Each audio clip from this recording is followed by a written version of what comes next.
Hola, bienvenidos a un nuevo video de aprendizaje de máquina avanzada. En el video de hoy vamos a introducirnos al mundo de Deep Learning. Para esto, y para ver las técnicas más avanzadas de Deep Learning, tenemos que empezar por el principio. El principio del Deep Learning es el perceptrón. Una breve historia acerca del perceptrón. El perceptrón se creó a partir de la necesidad que vieron los científicos de que el aprendizaje de máquina tomara un rumbo hacia o parecido a cómo trabajaba el cerebro humano. Es decir, si el cerebro humano permite que nosotros podamos aprender a partir de observaciones, mediante las neuronas o conexiones entre neuronas, ¿vale? Entonces, también el aprendizaje de máquina podría imitarlo. ¿Cómo lo iba a imitar? Bueno, se inventaron algo que se llama el perceptrón. ¿Okay? El perceptrón es una de las arquitecturas de aprendizaje de máquina y de redes neuronales más simples. ¿Okay? Se inventó en el 57 por Frank Roosevelt y básicamente es una neurona, ¿vale? Una neurona solita, ¿ok? Se van a dar cuenta que después cuando hablemos de el deep learning convencional o de las redes neuronales profundas, pues vamos a tener una conexión entre neuronas como con, lo hacemos con pues, el cerebro, ¿ok? Bien, entonces vamos a dibujar un perceptrón. Un perceptrón, por lo general, se dibuja de la siguiente manera. Tenemos unas neuronas de entrada, unas capas de entrada. ¿Okay? Bueno, en realidad les vamos a dejar así. Y les vamos a tener n entradas, ¿okay? Como características tengamos. ¿Vale? Voy a copiarla, voy a pegarla acá y voy a pegarla acá. Ok. Entonces, estas capas de entrada, o más, sí, estas capas no, digámoslo, estas neuronas de entrada, o las entradas de la red, van a ser nuestra X1, X2, XN. ¿Okay? Bien, XN. Esas van a ser las entradas de, eh, de nuestra red. Bien, ahora vamos a tener que llevarlas a una capa, o más bien a una neurona, una pequeña neurona de combinación lineal. Entonces, entramos a esta neurona, que va a ser una neurona que tiene dos partes. Primero, la combinación lineal y segundo, la activación. ¿Ok? Y todas las entradas van a estar conectadas a esa pequeña neurona de suma y activación. ¿Okay? Entonces, para poder hacer una combinación lineal, como lo vimos en los métodos de regresión, ¿ves? Vamos a tener que encontrar unos pesos. Esos pesos estarán distribuidos de la siguiente manera en las conexiones de nuestra neurona. ¿Okay? W1, W2 y W3. ¿Okay? Esos serán, bueno, en realidad es WN, nuestros pesos, ¿vale? Y así se va a conformar el vector de pesos. Vamos a tener también una salida, la cual pues será, la vamos a denominar nuestro output, y este es básicamente el esquema de un perceptrón simple. ¿Ok? Ahora, ¿qué significa lo que colocamos de sumatoria y de activación? Bien, resulta que este paso de sumatoria, el paso de la sumatoria, nos indica una suma ponderada, es decir, una combinación lineal. Nosotros lo vamos a llamar Z igual a X como matriz traspuesto por W. ¿Ok? X traspuesto por W o X por W, como de acuerdo a lo que tengamos, pues si son vectores filas o vectores columnas. ¿Ok? Será X traspuesto por W. La combinación lineal de siempre. ¿Ok? La sumatoria de los X por los W en nuestra combinación lineal. Bien, ahora vamos al paso de activación, que en principio se denominó STIP. ¿Ok? STIP de Z. El STIP de Z es una función la cual pues, es básicamente una función de activación, ¿ok? La cual utiliza un umbral para poder llegar hacia pues, resultados, ¿ok? Entonces, este perceptrón está basado en una neurona, es una neurona artificial, y se llama unidad lógica de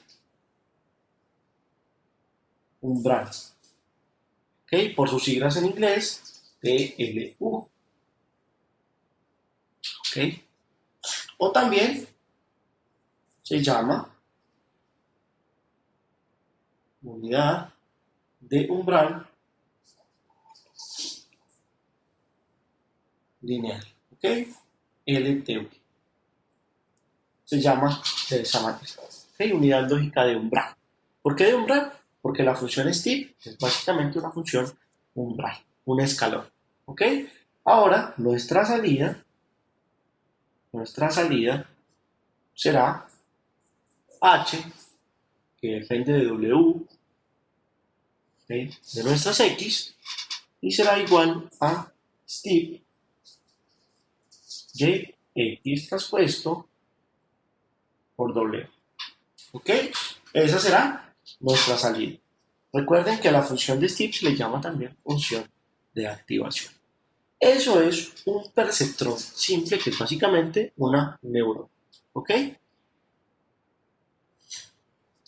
Entonces, esa TLU, recuerden, calcula la sumatoria entre los pesos W1 por X1 más W2 por X2 más Wn por Xn. Esa es la sumatoria. ¿Ok? Y luego aplicamos la función de STIP, que es una función de activación. La función STIP o la función de activación, en principio, se utilizó como la función Heaviside. ¿Ok? La función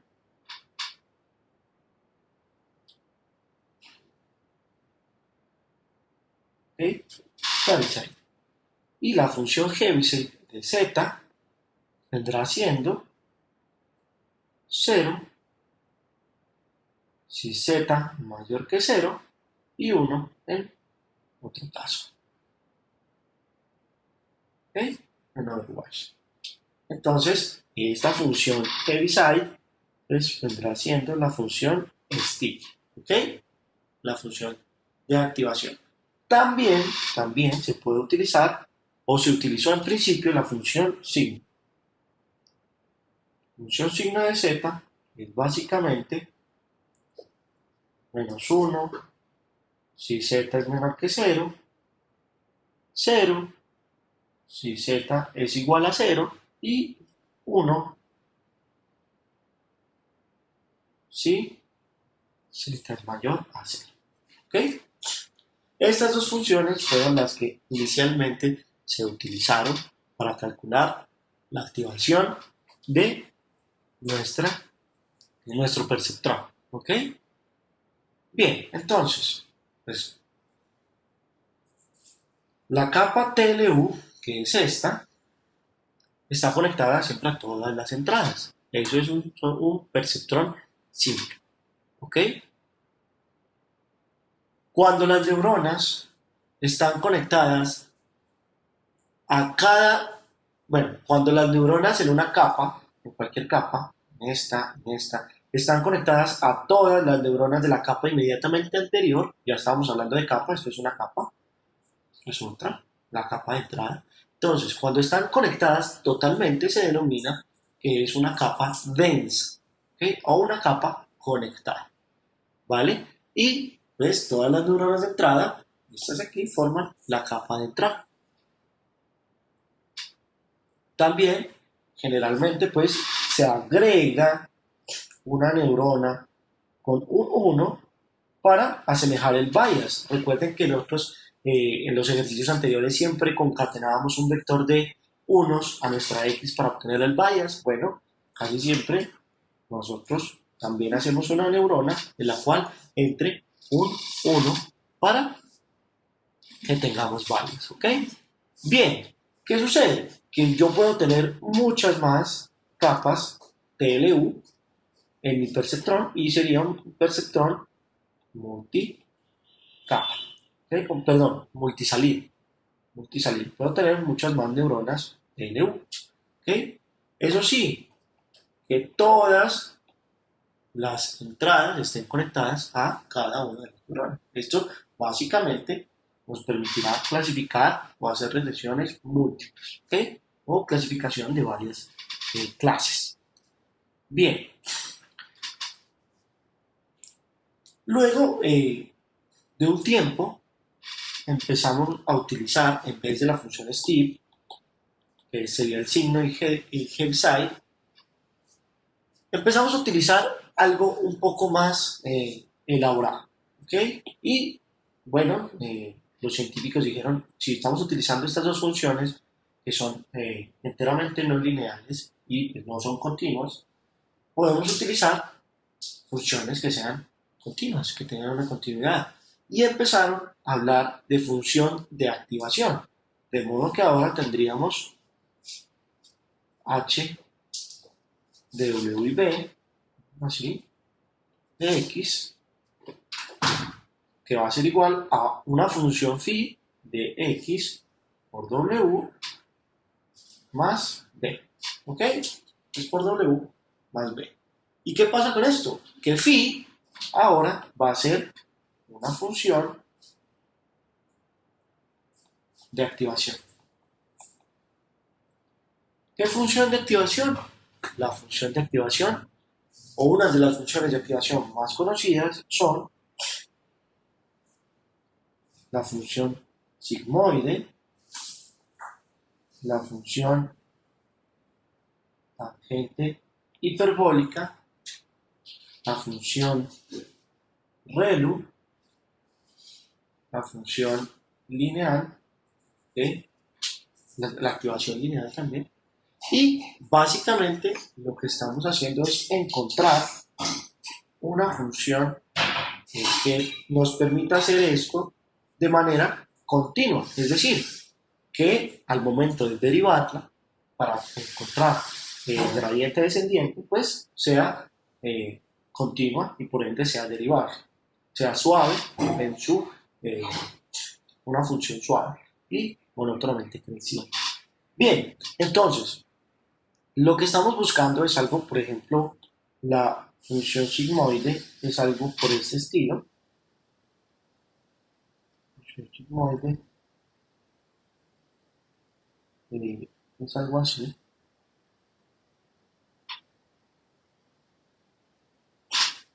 ¿Sí? La función tangente hiperbólica es algo así.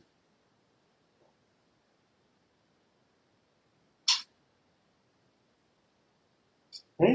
Y Este sería el 0 en X. Este es 1 menos 1 y este es 1. ¿Okay? La diferencia siempre está en los rangos. ¿Ok? Miren que es muy parecido a lo que hacemos acá de 0 y 1 y menos 1 y 1, 0 y 1, pero ahora esto tiene una continuidad que nos va a permitir realizar derivadas. Esto con el fin de que de utilizar autodrift para calcular las derivadas. ¿Ok? Bien. ¿Y cómo se actualizan las neuronas? ¿Cómo se actualizan estas neuronas? Ok, estas neuronas se van a actualizar de la siguiente manera. O cómo se encuentran esos pesos. Esos pesos se van a encontrar mediante la regla de aprendizaje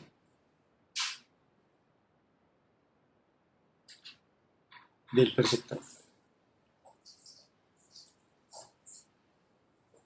¿Okay? La regla de aprendizaje de percepción. Básicamente es cómo actualizamos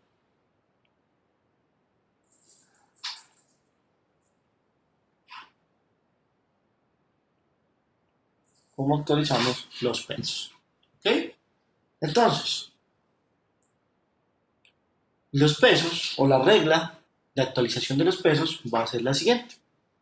W, I, J en el paso K más 1 va a ser igual a W, I, J más la tasa de aprendizaje, lo mismo que teníamos antes en el gradiente descendiente, multiplicado por Y, J menos Y estimado J multiplicado por X sub I.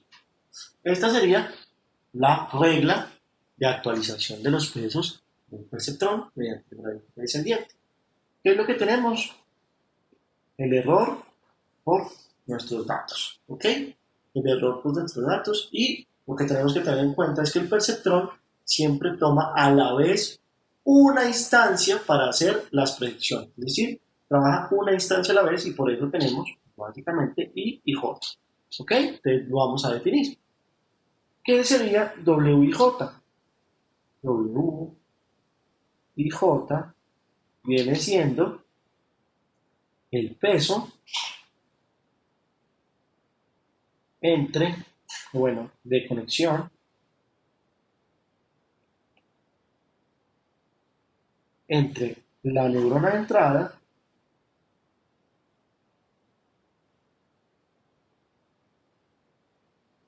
y, la neurona de entrada, pongámosle de una vez, la neurona iésima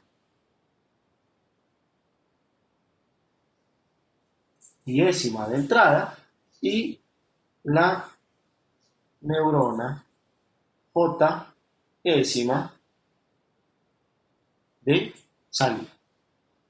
¿Ok? Entrada y salida. Bien. ¿Qué es XI? XI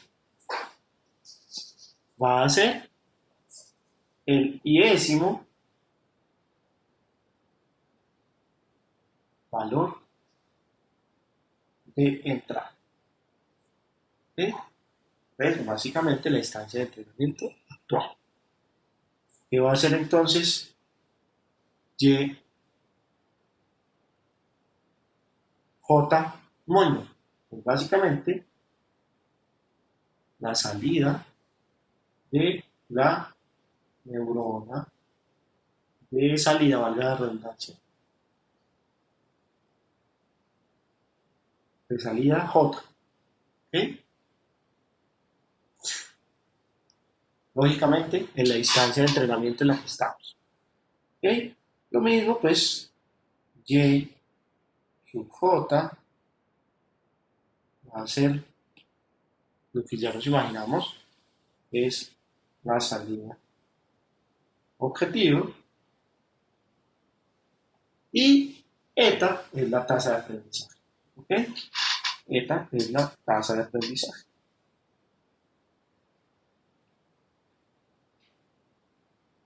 y ya lo vimos. ¿Ok? Ya lo habíamos visto. Bien. Resulta que eso es lo único que necesitamos para resolver este excepto de acá. Ahora, lo que vamos a hacer es llevar todo esto a la práctica, ¿ok? Para que veamos cómo trabaja un perceptrón, qué es lo que puede hacer y nos demos paso a los métodos más avanzados de Deep Learning, ¿ok? Por eso este curso se llama Aprendizaje de Máquina Avanzado. Bien, entonces lo que vamos a hacer ahora es pasarnos a un cuaderno de Jupyter Notebook, ¿ok? Básicamente lo que venimos haciendo. Entonces vamos a entrar a nuestro Drive, ¿okay? Nuestro Google Drive, nos vamos a la carpeta en la que queremos trabajar, ustedes ya lo saben, y vamos a empezar a realizar la práctica del perceptrón, ¿okay? Entonces esto ya es el módulo 3.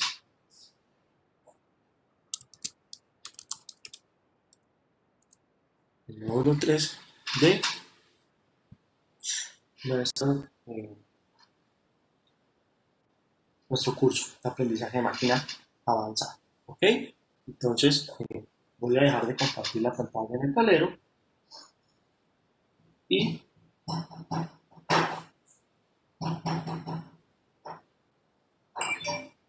¿ok? Y lo que voy a hacer es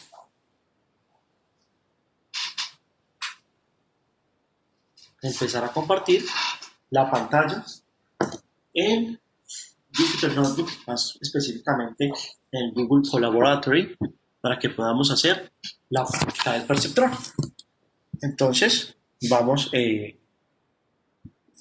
hacia nuestro navegador, ya lo sabemos, entramos en Drive y lo que vamos a hacer ahora es un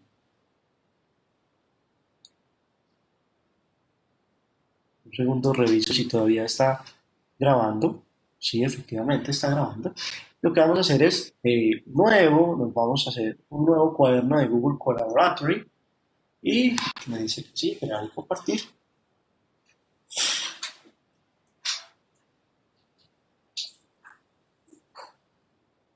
Ok, le vamos a poner de nombre Perceptrón.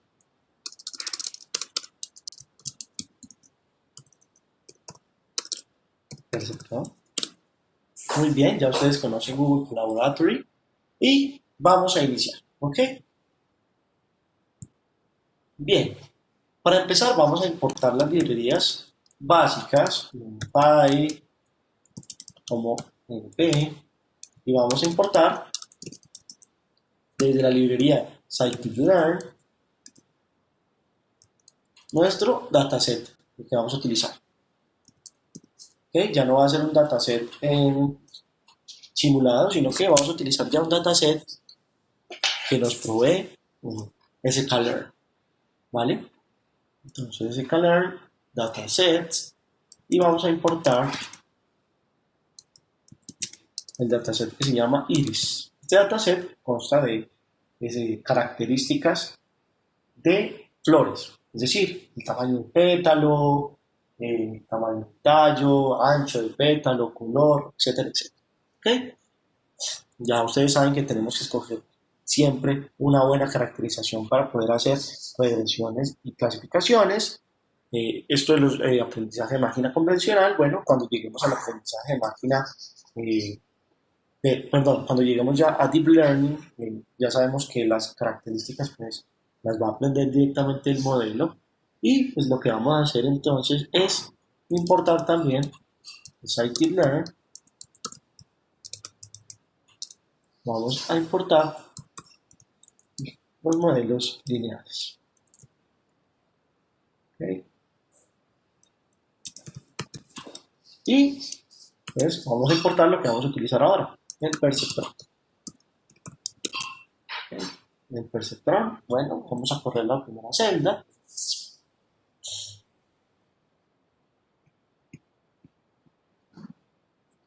Bien, ahora vamos a cargar la base de datos iris, iris, y pues nos vamos a quedar iris.dataset.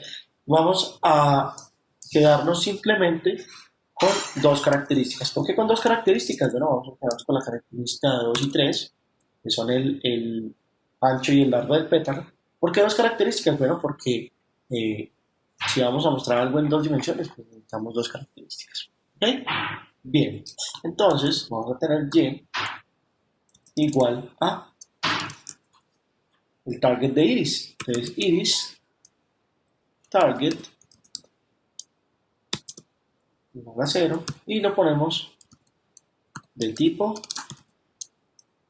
entero. ¿Okay? Lo único que he hecho ahí es realizar mi base de datos. Ok, un segundo. Esto es igual. Ahora sí. Bien, entonces vamos a plotar la base de datos. Vamos a plotarla de. Ok, vamos a incluso a import matplotlib como plt. Y lo que vamos a hacer es plt.scatter, que vamos a mirar nuestras características como una nube de puntos. ¿Ok? Entonces, x en todos, 0, x en todos, 1. Lo que estamos haciendo es mirando la distribución de nuestros datos. ¿Ok? Miren, esta es la distribución de nuestros datos. Todavía no sabemos cuáles son de una clase y cuáles son de la otra. ¿Vale? Pero vamos a tratar de separarlos. Lo lógico sería que entre estos dos grupos sea una clase y sea la otra. ¿Ok? Eso sería lo que tenemos que hacer. Bien, nuestra y, la vamos a mostrar, está definida como unos y ceros. ¿Ok? Entonces, pues yo para poder mostrar voy a hacer un for. Bueno, no, lo mostramos luego. Bien, tenemos entonces nuestra nube de puntos. Ya pues a simple vista podemos diferenciar que hay dos grupos, el grupo 1 y el grupo 0. Y entonces lo que vamos a hacer es a entrenar nuestro perceptrón.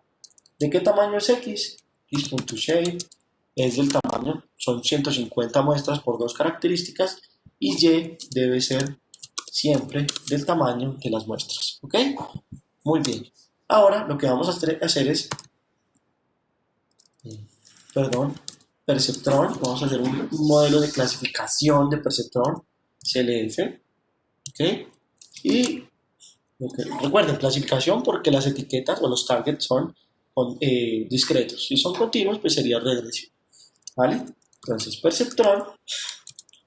Y le damos, como es un objeto de Python, es una clase de Python de escalar, le vamos a ingresar nuestros parámetros, ¿ok? O nuestros hiperparámetros, ¿vale? Entonces, lo que tenemos que hacer es primero, recuerden que ya teníamos una regla de actualización de los pesos, por ende, este algoritmo trabaja, este algoritmo trabaja con gradiente descendiente. Entonces, para el gradiente descendiente necesitamos darle el número de iteraciones, ¿ok?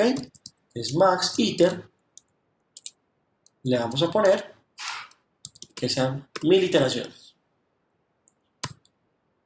También vamos a colocarle la tolerancia que hace referencia más bien a la tolerancia que tiene la función de costo. Es decir, cuando la función de costo de la parte de validación, recuerden cómo hicimos la optimización por mililotes, ¿ok? Hace lo mismo este algoritmo, y cuando el valor de la función de costo sobrepase esta tolerancia, es decir, sea menor a esta tolerancia entre la validación y el entrenamiento, pues vamos a decir que la función de costo converge, ¿ok?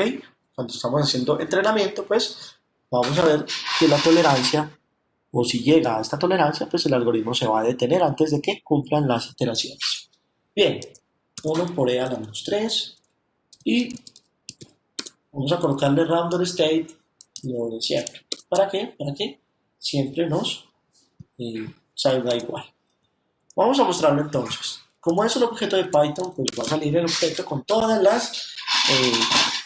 los parámetros, ¿ok? Tenemos alfa de regularización, el nombre de los pesos, bueno, tenemos todos los parámetros de la función o de la clase más bien, pero pues solamente modificamos 3, los demás están como si los hubiéramos dejado por defecto, ¿ok?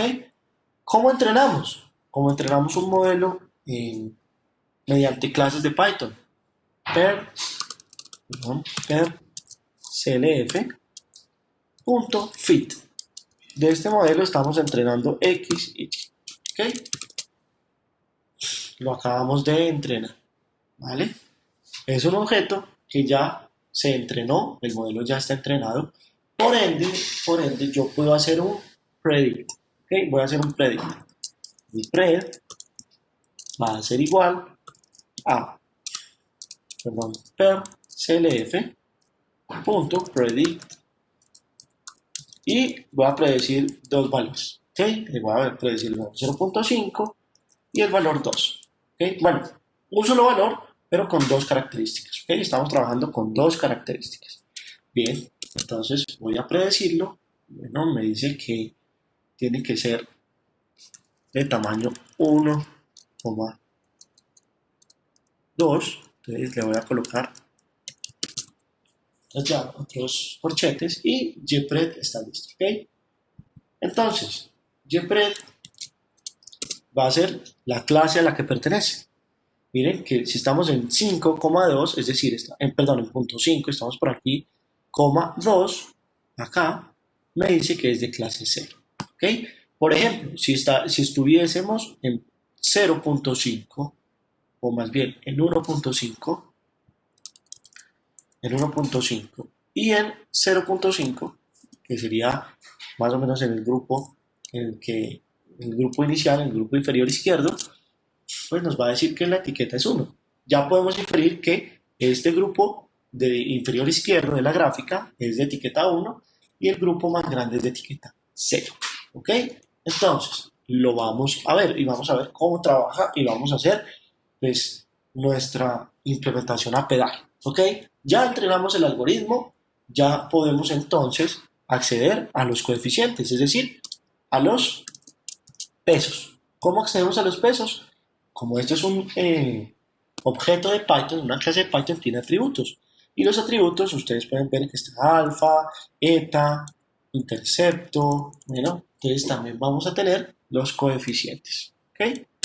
Están los coeficientes, les vamos a mostrar. Miren, los coeficientes que obtuvimos son menos 1.4 para x1 y menos 2.2 para x2. Recuerden que también teníamos un bias. ¿Cómo buscamos el bias? Per clf.intercepto. ¿Ok? El intercepto es 4. ¿Vale? Entonces ya tenemos nuestros W. Este va a ser W, el vector W, y este va a ser nuestro bias. ¿Ok? Intercepto. Muy bien, ya tenemos W, nuestro bias. Ok. Ahora, ¿qué pasa entonces si yo hago el predict? Si yo hago esto mismo, pero con los datos de entrenamiento, los mismos que vi. JPred train va a ser igual a per. Recuerden que el modelo ya está entrenado, solamente tengo que hacerle predict y le voy a ingresar los datos de entrenamiento. ¿Qué va a pasar?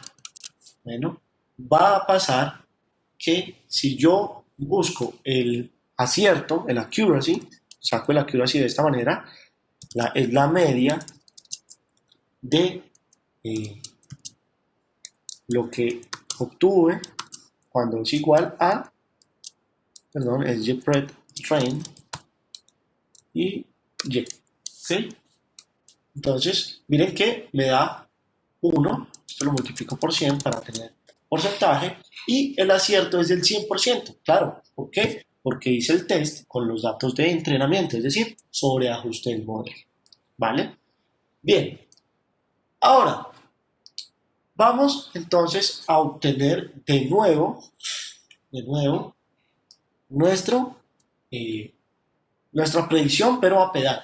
Ya tenemos W, ya tenemos B, entonces vamos a colocar nuestra fórmula, la fórmula que nosotros ya vimos, que era X por W más B. ¿Ok?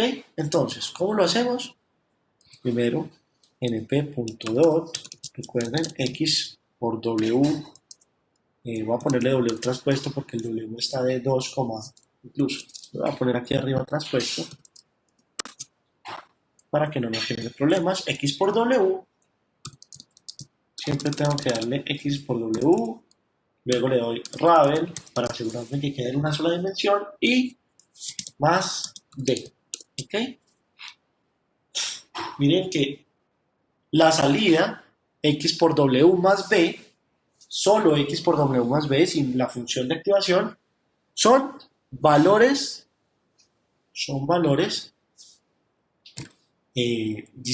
continuos, ¿ok? Son valores continuos. ¿Qué pasa?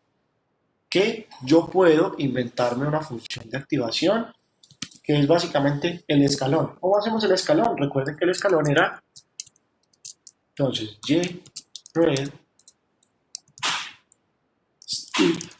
Vamos a hacer la predicción de Y mediante el escalón. Simplemente es si es mayor a 0, ¿ok? Y lo multiplicamos por 1 para que quede con 1, ¿ok? Entonces, tengo JPred y vamos a hacer el mismo accuracy, pero ahora ya con JPred Steep, ¿ok? Vamos a hacer JPred Steep. Bien, miren, nos da 100%. ¿Qué hicimos? Simplemente utilizamos la función escalón, ¿ok? Ahora vamos a crear dos funciones más, que fue la que vimos. Esta función, pues, en este caso nos funcionó muy bien, porque básicamente es un problema biclase, muy sencillo, pero ahora ya cuando tengamos problemas más complejos, tendremos que definir la función sigmoide y la función tangente hiperbólica. Sigmoide, ¿ok? Sigmoide de z, que va a retornar 1 dividido, esta es la fórmula de la función sigmoide, 1 más np.x de menos z, ¿ok? Esta será la función sigmoide y además de eso vamos a definir la función tangente hiperbólica de z, ¿ok? Para que veamos cómo funciona de una vez. Vamos a retornar, ahora es 2 dividido 1 más el exponencial de menos 2 por z, y a esto le restamos siempre un 1. ¿Okay? Esa sería la función tangente hiperbólica y vamos a ver cómo funciona. Miren, vamos entonces, voy a plotear esto.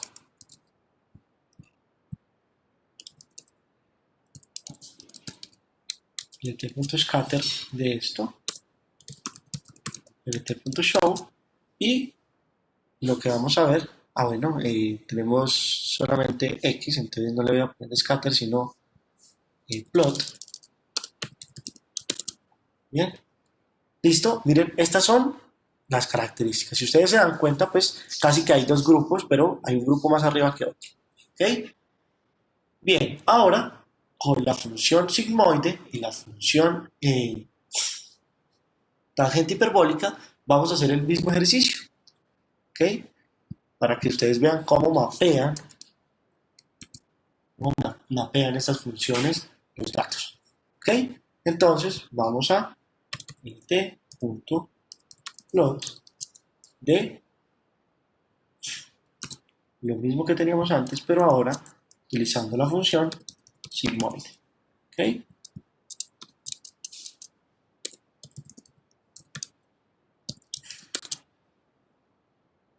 Bien, ahora sí, miren, es un mapeo muy grande, apagó muchísimo, tenemos ya ahora sí dos grupos muy separables y lo único que tenemos que hacer es realizar la misma función step que vimos arriba. ¿Ok? Bien. Entonces, vamos a ver lo mismo con la función tangente hiperbólica. Son funciones de activación pues, un poquito más utilizadas. Tangente hiperbólica. Y miren, la tangente hiperbólica incluso apagó mucho más el grupo que está cercano a cero. ¿Ok? De modo que podemos incluso diferenciar un poco más entre nuestras muestras. ¿Vale? Bien, muchachos, eso sería todo por el video de hoy. Espero que les haya gustado. Nos vemos en un próximo video.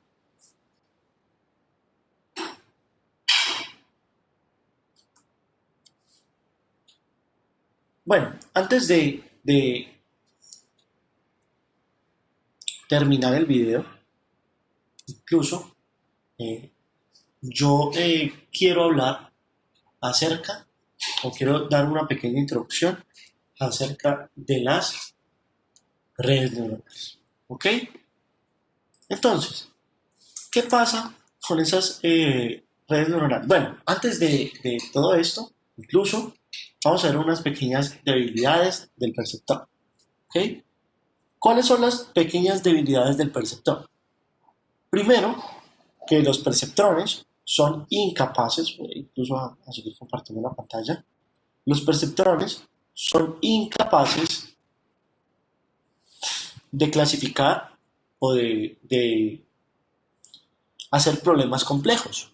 Por ejemplo, los problemas de clasificación que sean enteramente no lineales. ¿Okay? Entonces, serían incapaces. ¿Okay? En este caso, pues tenemos un problema que las características se pueden separar linealmente, de modo que es muy sencillo. ¿Ok? Entonces,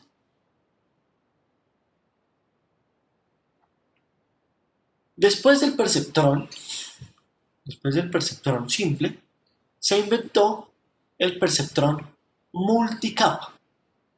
¿Ok? Y ahora voy de nuevo a proyectar nuestra pantalla. ¿Ok? ¿Qué es el perceptrón multicapa? El perceptrón multicapa es básicamente la concatenación de perceptrones. ¿Ok? Entonces, voy a conectar la pantalla. Bien, entonces, como lo decíamos, el perceptrón multicapa es básicamente la concatenación de perceptrones más pequeños. ¿Ok? Y por mucho tiempo se buscó una forma de optimizar este algoritmo. ¿Ok? Pero, ¿por qué? Porque con grandes cantidades de datos el algoritmo pues, no converge y es muy, muy complicado. ¿Vale? Entonces, cuando llegó eh, básicamente un algoritmo muy especial en el Deep Learning, ¿okay? Que se llama el algoritmo de backpropagation. ¿Okay? El algoritmo de backpropagation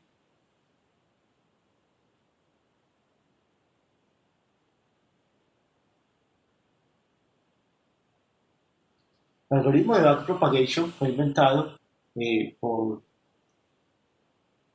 tres científicos, David Rubenhardt, Geoffrey Hinton y Roland Williams, en el año de 1986. ¿Okay?